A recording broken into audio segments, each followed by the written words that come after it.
In the countdown to this final situation.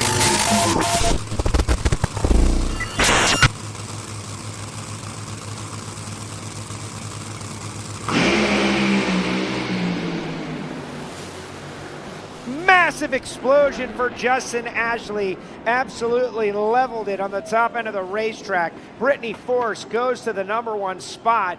371.3 puts 400 on the field, but all eyes were on Justin Ashley. Gotta get another look at this. You can see at the hit, they leave together. Right side of your screen, Brittany Force going to the top spot with a 371. Look over to the left, Justin Ashley coming up on the stripe, and boom. Just clears the entire top of the engine, the supercharger, the injector. Absolutely vaporized. Justin Ashley dealing with the aftermath of that massive explosion that was